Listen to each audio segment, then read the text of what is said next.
Welcome back mga ka-adventure, isang mapagpalang araw po sa ating lahat. Another day, another adventure. Ito na po ang amin pong ikalawang araw sa pagdayo dito sa mga isla na sakop ng Taytay, Palawan. Kaya tara, samahan nyo kami. Let's go!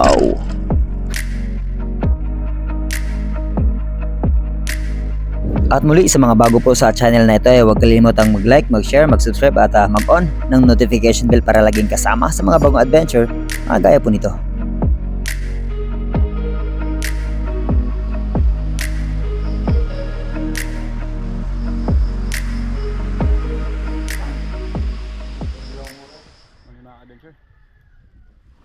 Tagal namin nakaumpisa, may ulan. At sana hindi malabo. Samahan kami today na mag-claim ng blessing para sa amin. At happy blessed Sunday po sa lahat. Let's go.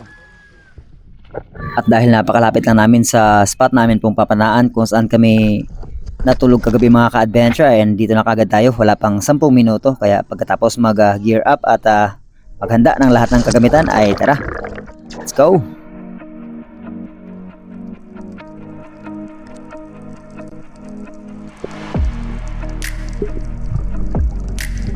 At sa ating warm-up dive sa araw na ito mga ka-adventure ay dito lang muna tayo sa mababaw, trying to wake up our diving reflexes para na sa ganoon ay hindi tayo mahirapang mag-adjust sa ating isang buong araw na namang pamamana.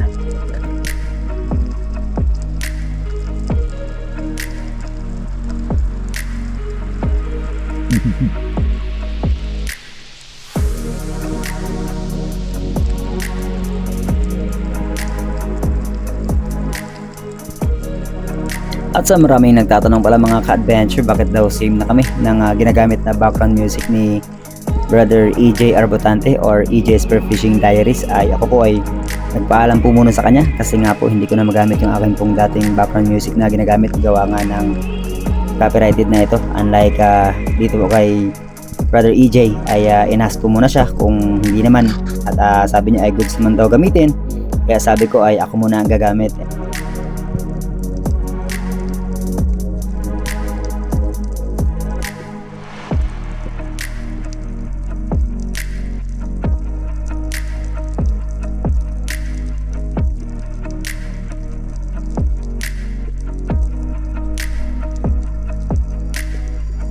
Nakapag warm up dive na rin si Native Channel mga ka-adventure, at ayan, tamang abang-abang na lang muna siya sa ilalim if meron bang possible na target na pwedeng makalabitan.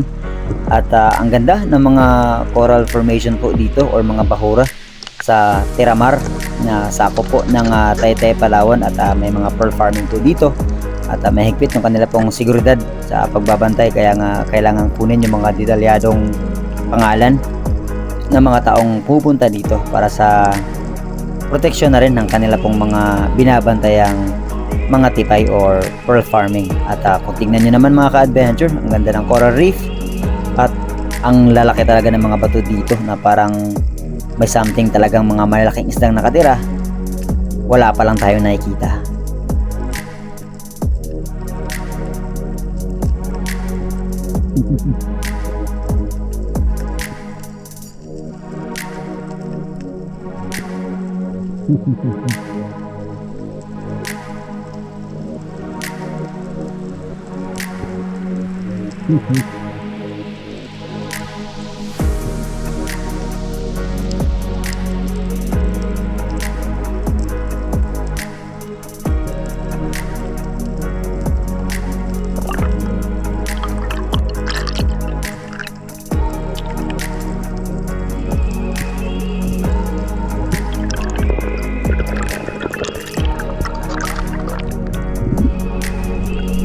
At dahil first time namin ma-explore yung area na ito mga ka-adventure, ay syempre hindi pa tayo sobrang confident na mag-hunt sa mas malalim na area. Pinakamalalim lang nating binaba ay nasa 15 meters lang po, at cliff ang formation po ng mga bahura. At madalas na rin makahuli dati si Joseph dito at ang kanya pong tatay nung sila pa ay namamana dito sa Taytay, Palawan pa bago lumipat ng Dumaran, na naglalakihan talaga yung mga bumblebee or mga luba na nakukuha po nila dito sa area. Syempre mga mamsa na rin at the same time.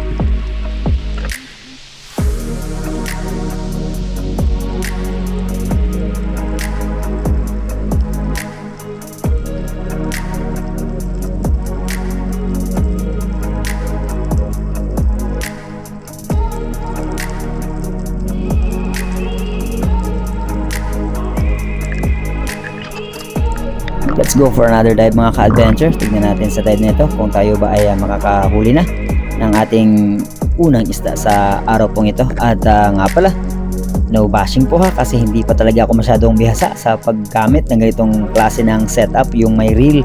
Tapos hindi pa pulido yung akin pong pagkakasetup talaga dito kasi hindi pa siya nakatagos sa unahang bahagi ng pana, yung monoline. So kapag may natitira kong isda ay kung saan napupunta yung akin pong reel or tali. Pero kinalaunan po ay inayos ko rin ito kasi nga sabi ni Batang Spiro, mas mahirapan kang mag-puron or mag-reel pabalik kapag isisecure mo na yung line after mong makuha yung isda.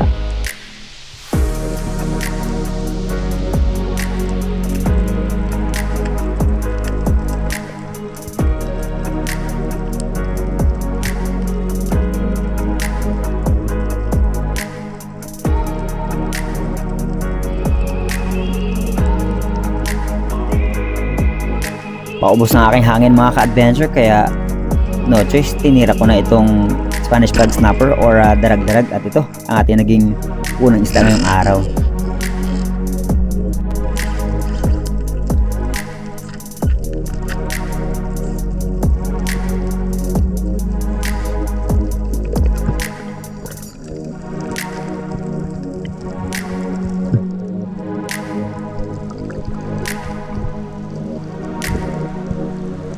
Ang isa rin pala sa mga struggle kapag nakakapana ng isda dito mga ka-adventure ay kapag sinisecure mo na siya. Pero medyo sanay naman ako dati na sa bewang ko lang nilalagay yung akin pong huli. Unlike kapag naka-breakaway setup tayo, tinutuhog lang natin diretso sa buya yung ating mga nahuling isda. So ligtas tayo sa kagat ng pating.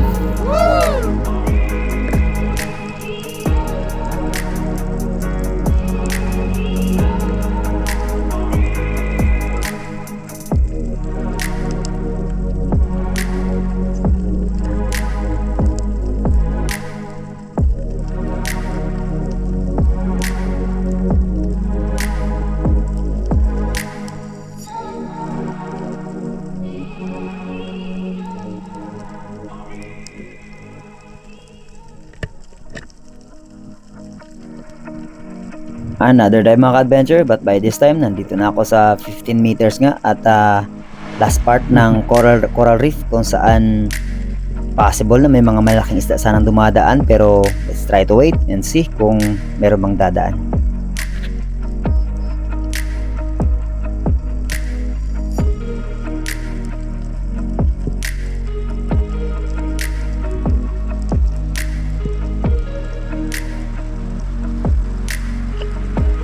Wala tayo nakita mga ka-adventure, kaya pagkaahon ko ay nag-move kami sa unahan na naman ng konti at nagsagawa ng panibagong paninisid. At may nakita tayo ditong Harlequin Sweet Lips, kaya nung na-meet natin yung tamang distansya, kahit may reef, medyo malayo naman ng konti, ay nag-pull na tayo ng trigger.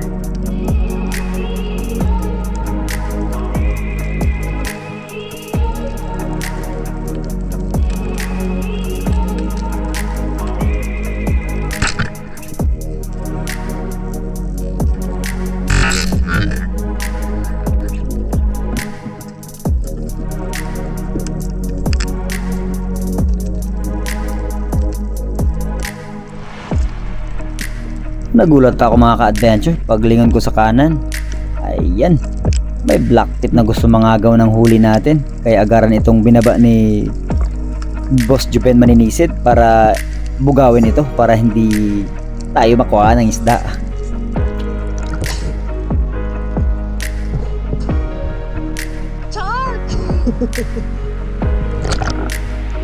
Another dive na naman mga ka-adventure at panibagong pananamang naman ang ating pong gagawin kasi nga napakaganda ng formation ng corals dito, cliff.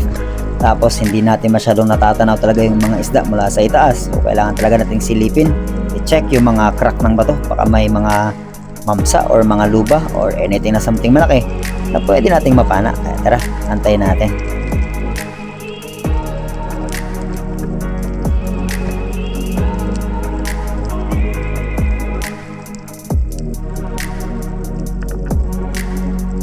Biglang nagulat yung mga baitfish habang approaching ako sa ledge ng coral mga ka-adventure. Yun pala, may paparating na brassy trevally or mamsa. Kaya when we finally meet the gap ay pull kagad ang trigger.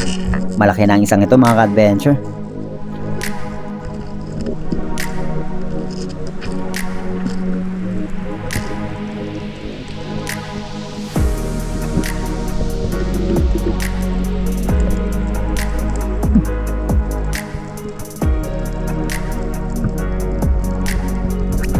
Pinwersa na natin yung isda mga ka-adventure. Hindi natin binigyan ng line kasi maganda naman yung pagkakatama.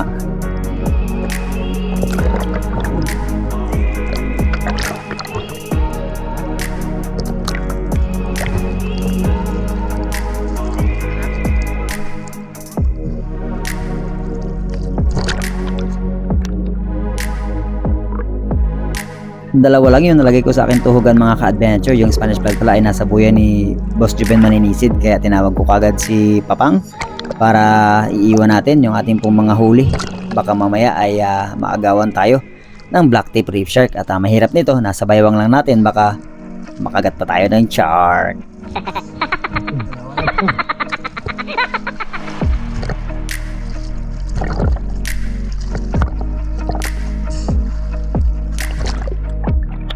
Same spot kung saan ko napana yung trevally mga ka-adventure. Nakuha ni Boss Job ng hyphen coral trout, kaya doon din ako bumaba sa ating panibagong pagsisid kasi marami pa talaga ng mga isda tayong nakikita doon sa ledge na yun. Kaya tara, tignan natin, baka sakaling makabawas pa tayo. At inentangle ko na rin yung kanya pong line mga ka-adventure. Syempre, relate na relate tayo nyan dahil buya nga ang ginagamit natin dati at lubid. Unlike nitong reel, wala na tayong lubid na iniisip, pero kailangan pa rin maging sobrang dapat mindful sa mga lubid or mga tali or reel natin para nang sa ganun ay mas maging safe yung ating pag-hunt.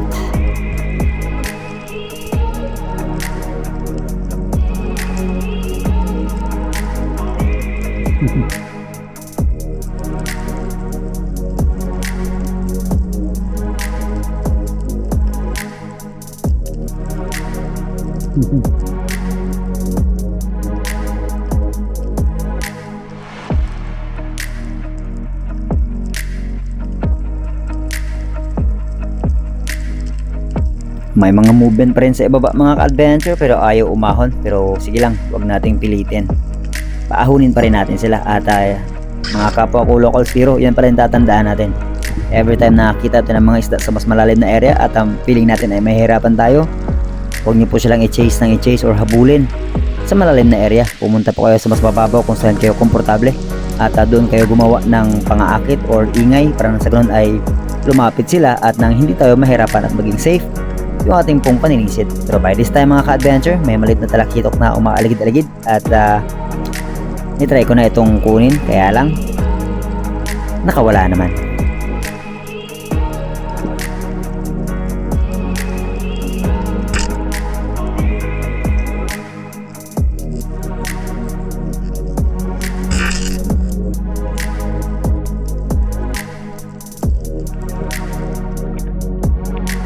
Nagpang-abot na kaming lahat mga ka-adventure sa iisang spot, kaya muli kaming nagplano at pumunta sa area sa itaas na bahagi kung saan nakahuli si Bugoy ng malaking luba mga ka-adventure. At pagkatapos nun ay bababa lang kami ng konti, tapos may maliit na isla na kung saan doon kami manananghalian. Bukan? Juven siguro?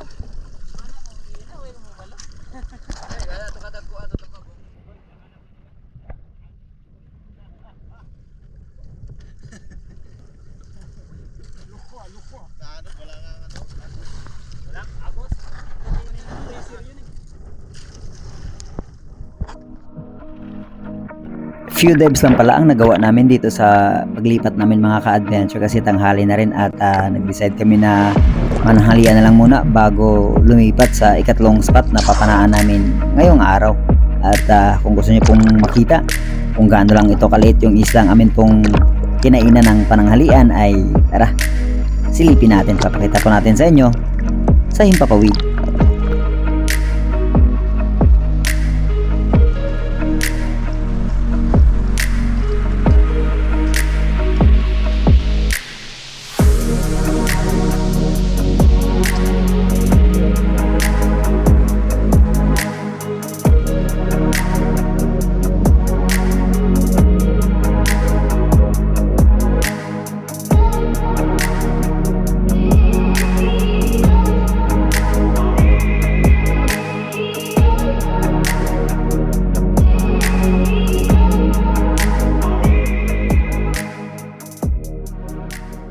Adventure.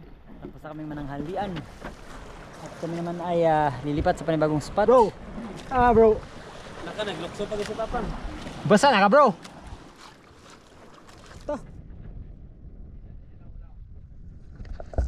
Pagkarating sa ikatlong spot mga ka-adventure, wala nang masyadong preparation kaming ginawa. Dive kagad at let's see kung ano yung mga possible na isda na masusumpungan natin dito. At ang kakaiba lang pala dito sa mga bahura ay talagang cliff pagdating dun sa unahan lang ng konti, unlike sa bahura na pinapanaan namin sa Kanipo na talagang gradual, dahan-dahan hanggang sa totally pumunta sa malalim na area. Dito po ay mababaw, tapos sa 10 meters ay cliff na kagad diretso. Kaya talaga nakakatakot, nakaramdam ng takot, hindi lang ako, lahat kami mga ka-adventure, lalo na bago kami sa area.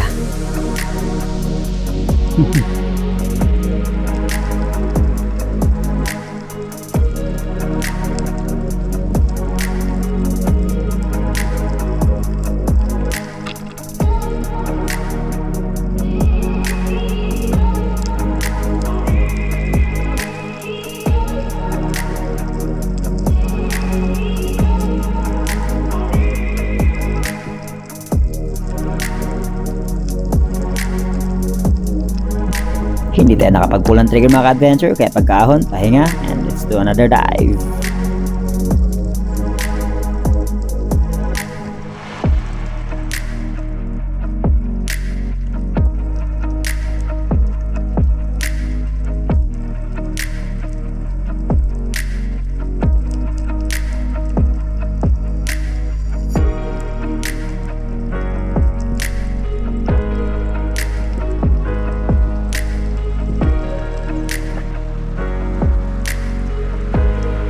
Medyo malinaw ng konti ang visibility dito mga ka-adventure, at ayan, habang ako ay nag-aantay, dahan-dahan namang lumalapit yung Harlequin Sweet Lips, kaya lang ang layo pa pala, napataas yung tira natin mga ka-adventure.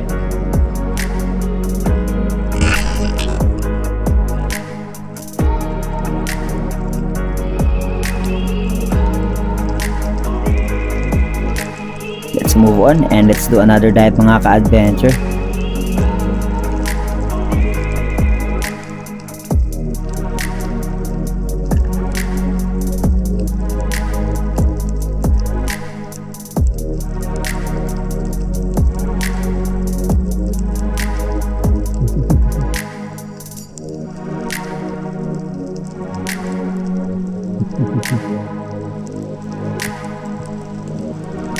Dumadami na ang mga bait fish mga ka-adventure, kaya medyo nagiging excited na rin kami ng konti dahil may movement na, so inaantay na lang nating dumaan yung mga pelagic na ina-expect natin.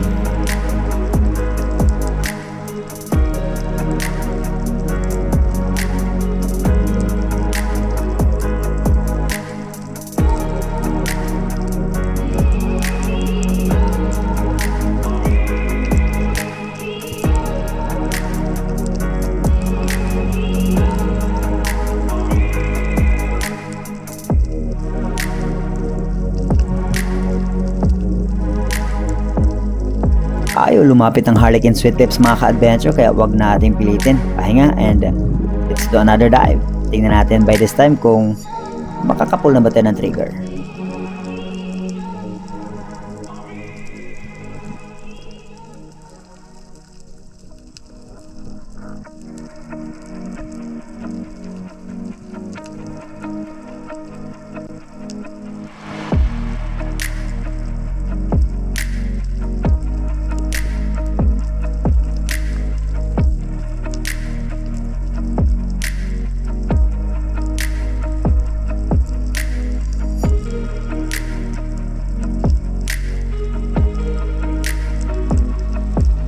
na curious na mga ka-adventure. Ayan, dahan-dahan na siyang lumalapit pero sinubukan kong i-pull ng trigger habang malayo pa siya, pero ang bilis ng reflex ng isda na to. Inilagan niya lang yung bala, hindi siya natamaan. Magaling. Wow.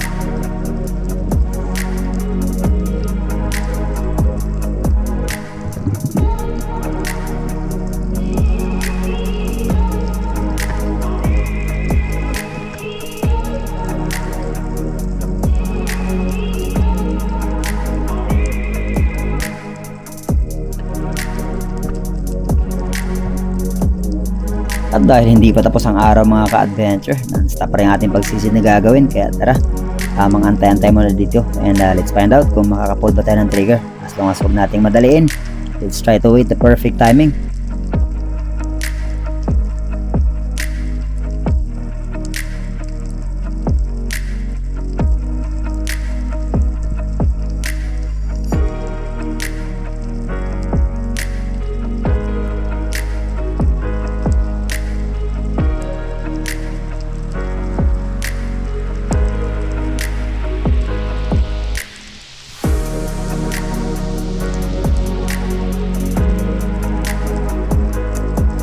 Makukulit at curious talaga itong mga Spanish flag snapper mga ka-adventure, lalo na pag nasa kanipo kami, kapag naganahan kami at nag-ambush. Dalawa lang ang pwedeng lumapit kapag nag-grunting ka or nag-ambush ka, either blacktip reef shark or itong Spanish flag snapper.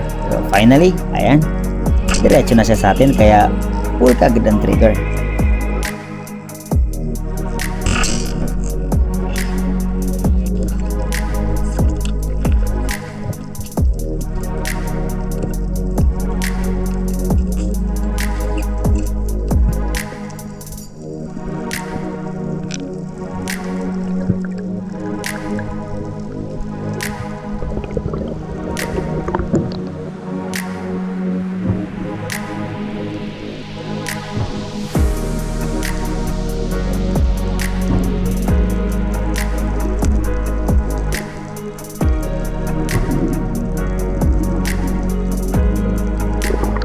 Pagka-secure ko ng isda na ito mga ka-adventure, inaya ko na rin si Native Channel at dahan-dahan na rin kaming bumalik sa bangka kasi wala namang something na malalaki kaming nakita at nasa mababaw pala siya. Kasi nakakita na naman siya ng pating mga ka-adventure, mga mahigit 2 pa daw yung laki. Kagaya nung nangyari nung nasa Balaba kami, kaya pala ayaw niya nang sumama sa akin sa malalim na area. Dito lang siya sa mababaw kasi nga may pating pala. At dito sa ating panibagong paninisid, inantay sana natin mag-align at maka-double kill dito sa mga grupo ng talakito, kaya lang nakailag naman yung isa.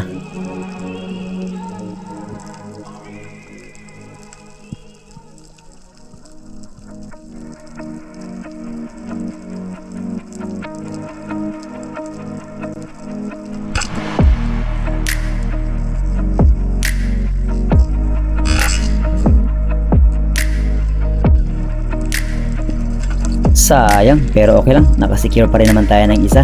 And let's call it a day mga ka-adventure. After ko masecure ang isda, diretso na sa bangka at biyahe na pabalik sa aming base camp.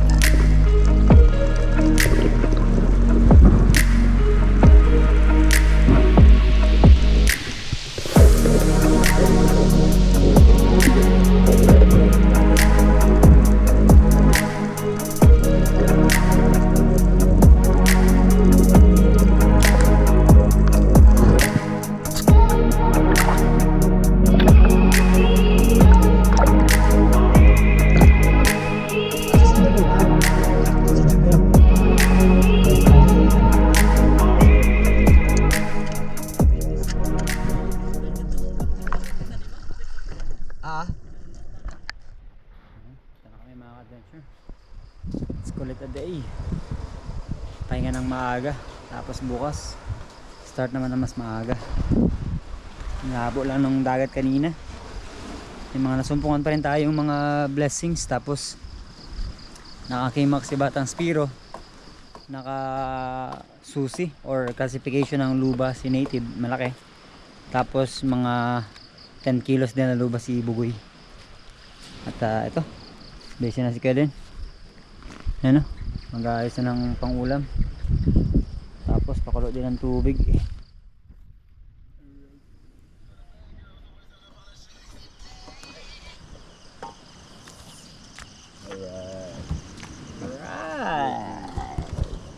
Blue tea pa rin yan. Siyempre, may ilaw kami.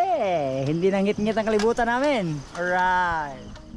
Maaga kaming naghapunan at natulog mga ka-adventure kasi may pupuntahan kaming mas malayong area sa araw po ng bukas at lilipat ng panibagong base camp and yung area na papanaan namin ay sabi ni Bro Joseph yung kanya pong pinsan ay naka-unlock ng 22 kilos na king mackerel or tangigi kaya naging excited ang lahat at maaga natulog. Tapos na mga ka-adventure, thank you Lord sa napakasarap na magkain namin po pinagsaluhan na niluto ng ating pong magigiting na bangkero si Papang at si Kadenden. Papang tapos Denden times 2 Boss Job, gahila mo sa si Boss Job, oh. Tapos yung dalawa, ayan. Yo, what's up? Si Bugoy at Bata ay nandun sa playa, naghanap ng signal. So, sige mga adventure, we'll keep you posted. Lipat kami ng panibagong HQ bukas at hanap kami ng panibagong spot din. Sana ay makasumpong na tayo ng mga lalaking biyaya sa araw po ng bukas. And again, thank you so much sa lahat ng patuloy na sumasama, tumatangkilik at walang sawang sumusuporta sa lahat po nating mga adventure na ginagawa. Maraming salamat and to God be the glory. Good night mga adventure. Let's go! Ayun mga adventures, so bago tayo magtapos ay dumako po muna tayo sa ating pong shoutout. At nga pala, nais natin batiin ng lahat ng advance Happy New Year po. Nandito na po pala ako sa Coron at hinatid na natin si Native Channel sa isla. After po nang tayo namin ng Taytay, itong video natin ay nagbiyahe na rin kami ni Native. And then bukas po ay biyahe naman tayo, balik ng Puerto Princesa and ayusin lang yung mga konting schedule dahil may mga bisitang parating. And after po nito ay balik naman tayo dito sa Coron para continue sa amin pong pamana. At sige, shoutout po muna natin yung pinakauna nag-comment sa atin, si Landoy. Top 5 natin sila M. Jazz, si Bobby Cielo ng Canada, Los Biminda, Shorin Joy Legaspi and si Glenn Licaros. And shoutout din natin ang mga tropang namamana ng mga taga-tag hostel dito sa Coron, Palawan at Roales family, Marjun, Marjim and si Ronron yung kabatch ko. Shoutout batch. At shoutout din natin yung mga Boracay Spiro, especially brother Gabi Ramal at sila kay Dudoy dyan, no? Shoutout sa inyo.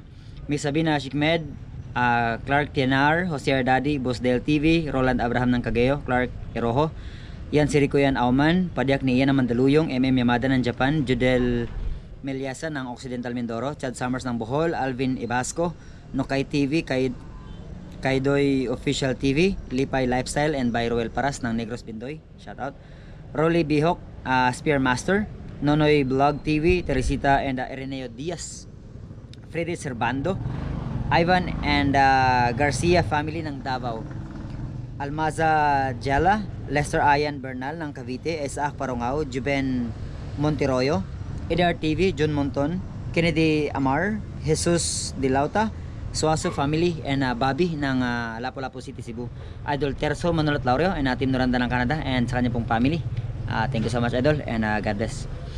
Kuya Larry Santi ng Hawaii, Miss Anonymous ng Jensen, Miss May Stakyo ng Solid Harabas Hong Kong Chapter, Miss Manit Paras ng Hong Kong Chapter din, Miss Mimi Manaloto, Miss Christine ng Saudi, Miss Oliva Mendoza, Miss Meta Purino ng UAE, Miss Glenda Banstrow ng Perth, Australia, Miss Teresa Gomez, Miss Teresa Gomez, Miss Elisa Lawigan, Miss Gina Agno, Miss Gina Moore, Miss Abby and Pres Gamboa, Miss Edna and Tito Luis Ubugen, Miss Binos and Jewel Burila ng Oceanside, California, Miss Rosalino Campo, Miss Angel Hernandez ng California, Miss Mai Bugawisan and Master Rich ng California, USA, Master Ray Dubibar by Alvic and Miss Manilyn Paner and the Chicago Friends, Joel Sinobalde ng British Columbia, Bro Roel Balabo ng Saudi, Tony Sarenas and family ng CDO, Emeros de los Santos, Felix Auditor, Joy Kinner, Mary Joy, Ayla May and John Andre Magpantay ng San Juan, Batangas, Romeo and Alcones family, Ganda Ako, Bautista family and Kiko ng Ilocos, Peter Boktola ng Siquijor, John Hungay, Tita Plantita ng Pampanga, Angelita Asuncion, Rex Asuncion ng US, Jonar Puyat, Arman Talisik ng Cebu, Sariaco Tambago, Jel Anthony Montaliana ng Taytay, Palawan, shoutout po, Robert Lorenzo ng Porac, Pampanga, Jason Licadwe, Calvin Molingbayan, Tim Jao na akin pong inassist na bumisita dito po sa bayan ng Coron. na taga Davao. Ayan, shoutout sa inyo ang tanan. Amping kanunay. God bless. Gregi TV, Undisputed, Cervantes Family ng Carmen Davao, Romeo Barel, Blessed Noah Giliargan, and si Chris at sa mga di po natin na shoutout. We'll see you sa ating pong susunod na adventure.